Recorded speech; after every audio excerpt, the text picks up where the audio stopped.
அம்மா இன்னைக்கு என்ன செய்ய போற? சாம்பார் சாதம் தான்ப்பா செய்ய போறேன். காயெல்லாம் கட் பண்ணி வச்சுக்கணும். ஏன்னா இதெல்லாம் டக்குன்னு போட்டால் 10 நிமிஷத்துல வேலை செய்யறது அது. சீக்கிரமா பரவாயில்ல கட் பண்ணி எடுத்து வச்சுட்டேன். தேவையான காய் இதெல்லாமே எடுத்து வச்சுக்கிட்டேன். என்னென்ன காய்? காலிஃப்ளவரு, அவரைக்காய், பட்டை அவரைக்காய், பீன்ஸு, கேரட்டு, முருங்கைக்காய், உருளைக்கிழங்கு, கத்திரிக்காய் 7 காய் கட் பண்ணி வச்சிருக்கிறேன். தக்காளி பழம், பச்சை மிளகா, பூண்டு, வெங்காயம், சின்ன வெங்காயம் அப்படியே கட் பண்ணி 2ஆக கட் பண்ணி பெருசு பெருசாக போட்டு வச்சுருக்கிறேன். பருப்பு பாரு ஊற வச்சு வச்சுருக்கிறேன். நொய்யரிசியில் தான் நீங்கள் செய்ய போகிறோம். மஞ்சத்தூள், மிளகாத்தூள், ஜீரகத்தூள், சாம்பார் பொடி, அது கொஞ்சம் பச்சை அப்படியே எண்ணெய் ஊற்றுறதுக்கோசரம் எண்ணெய் எடுத்து வச்சுக்கிறேன். புளி எடுத்து வச்சுருக்கிறேன். கொஞ்சமாக புளி கரைச்சி ஊற்றணும். அவ்வளோதான்ப்பா உப்பு, அவ்வளோதான். குக்கரில் தான் நீ செய்ய போகிறேன். அடுப்பத்தை வச்சு குக்கர் வச்சு அரிசி இது ஊற வச்சுட்டேன். நல்லா 1 மணி நேரத்துக்கு மேலே ஊற வச்சு 1/2 கிலோ அரிசியாட்டு இருக்கும். ஏன்னா அது நொய்ய அரிசிக்கிறதுனால நல்லா குட்டி குட்டியாக இருக்குது.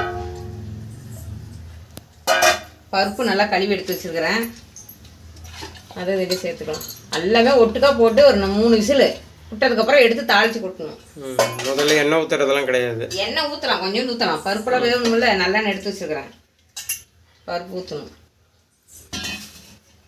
இந்த மிளகாத்தூள், மஞ்சத்தூள், ஜீரகத்தூள், சீரகம், சாம்பார் பொடி, கொஞ்சமாக நல்லெண்ணெய் சேர்த்துக்கலாம். நல்லா வாசமாக இருக்கும். அது தேவையான காய் எல்லாமே இப்போ எல்லாமே போட்டுக்கலாம். அப்படி அப்படியே போடுறதே தான். நான் இன்னைக்கு போட்டு அப்படியே போட்டு தண்ணி ஊற்றி ஒரு 3 விசில் விட்டு எடுத்துக்க போகிறேன். வெங்காயம், பூண்டுலாம் எல்லாமே அப்புறமே கொஞ்சம் தாளித்து கொட்டணும். இது நல்லா ஒரு 2-3 விசில் வந்ததுக்கப்புறம் தாளித்து கொட்டிடலாம். குக்கரே நம்பிடுச்சு. அது தண்ணி ஊற்றணும்ல, தண்ணி அளந்து வச்சிருக்கிறேன். அதை ஊற்றிக்கலாம்.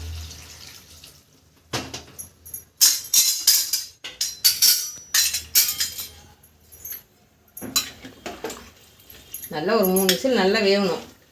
அப்போ 3 விசில் விட்டோம்னா நல்லா காய் இதெல்லாமே வெந்துடும். அதுக்கு தேவையான அளவு உப்பு கொஞ்சம் போட்டுக்கலாம். அப்புறம் பார்த்துக்கிட்டு போட்டுக்கலாம் கொஞ்சமாக உப்பு. நம்ம இறக்கி தாளித்து கொட்டுறோம் இல்லையா, அப்போ உப்பு இருக்குதான்னு பார்த்துக்கலாம். புளி அப்புறமேலே இறக்குறப்ப புளி வச்சுக்கலாம். அவ்வளோதான். நான் இந்தமாரி தாளித்து வச்சு வைக்கலாம். நான் இன்றைக்கி இந்தமாரி வச்சு பார்க்கலான்னு வச்சு பார்க்குறேன். போட்டு விசில் போட்டு மூடிவோம். ஒரு 3 விசில் வரைக்கும் பார்க்கலாம். 3 விசில் வந்துடுச்சு. ஓப்பன் பண்ணி பார்க்கலாம். நல்லா எண்ணெய் ஆறுனதுக்கு அப்புறம் தான் எடுக்கணும். இல்லைன்னா அது மேலே சாப்பாடு மேலே வந்துடும், பொங்கி வந்துடும். பாருதா இப்போயே பாரு கொஞ்சம் பொங்கி வந்து இது வந்துட்டு பாருங்க. நல்லா சாப்பாடு பாருங்க. இந்த டைமில் கொஞ்சமாக புளி தண்ணி ஊற்றிக்கலாம். கரைச்சி வச்சுட்டேன்.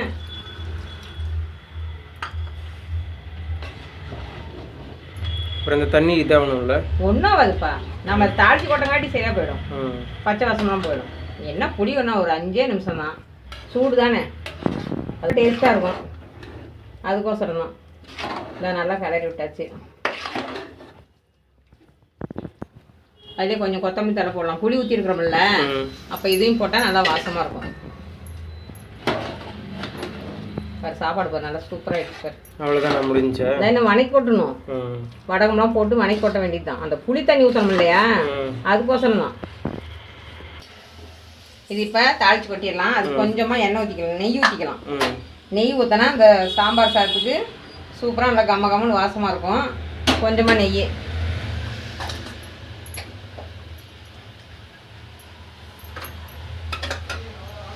எண்ணெய் சூடாகட்டும். கொஞ்சம் கடுகு உளுத்தம் பருப்பு போட்டுக்கலாம். கடுகு உளுத்தம் பருப்பு, கடுகு நல்லா பொரியுதுங்க. நம்ம வீட்டிலே போட்ட வடகம் இதில் எல்லாமே போட்டிருக்குது. அதனால் வடகம் கொஞ்சம் சேர்த்துக்கலாம். 2 வரமிளகாய் கிள்ளி போட்டு வச்சுருக்கிறேன். சின்ன வெங்காயம் கொஞ்சம் கட் பண்ணி வச்சுருக்கிறேன். அதில் கருவேப்பிலை போட்டுக்கலாம்.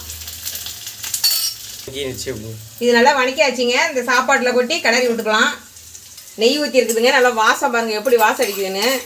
சூப்பராக இருக்குது. நான் முன்னையும் நல்லெண்ணெய் தான் ஊற்றினேன். அதனால் நல்லா இன்னும் சூப்பராக இருக்கும்.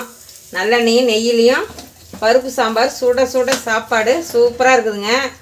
இந்தமாரி நீங்களும் செஞ்சு பாருங்கள், நல்லாயிருக்கும். நல்லா போட்டு கிளறி விடலாம். சிம்பிளாக செஞ்சுக்கலாம். சிம்பிளாக ஒரு வேளைக்கு நான் நொய் அரிசியில் தாங்க நீங்கள் சாப்பாடு செஞ்சுருக்கிறேன். இருக்கிற கொத்தமல்லி தலையும் கருப்பு தலையும் அதிலே போட்டுக்கலாம், நல்லா வாசமாக இருக்கும். அதுக்கு தான் கட் பண்ணி வச்சேன்.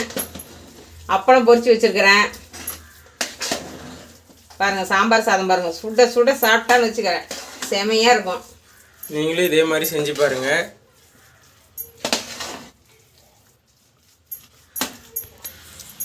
சூப்பராக சாம்பார் சாதமும் இந்த பக்கம் அப்பளமும் ரெடி ஆயிடுச்சு. இந்த மாதிரி நீங்களும் செஞ்சு பாருங்கள். நல்லா சூப்பராக இருக்குங்க. நல்லா காலை டைமு, நல்லா கம்மன்னு வாசம், நெய் வாசனம் சூப்பராக இருக்குது. இந்தமாரி இது எல்லா காயும் போட்டு நீங்களும் இதுமாரி ஒரு நாளைக்கு செஞ்சு பாருங்கள், சூப்பராக இருக்கும். நான் நொய் அரிசியில் தான், சாப்பாடு அரிசியில் தான் செஞ்சுருக்கிறேன். பச்சை அரிசிலாம் இல்லைங்க, புழுங்கல் அரிசி தான் நொய் அரிசி வாங்கி வச்சுருக்கிறேன். நல்லாயிருக்கும், டேஸ்ட்டாகவும் இருக்கும். இதுமாரி நீங்களும் செய்யுங்க, நல்லா சூப்பராக இருக்கும். எண்ணெய் வந்து நல்லெண்ணெயும் நெய்யும் தான் ஊற்றி இருக்குது. சூப்பராக கம்மன்னு வீடே தூக்குதுங்க வாசம், நல்லா டேஸ்ட்டாக இருக்குது. இந்தமாரி நீங்களும்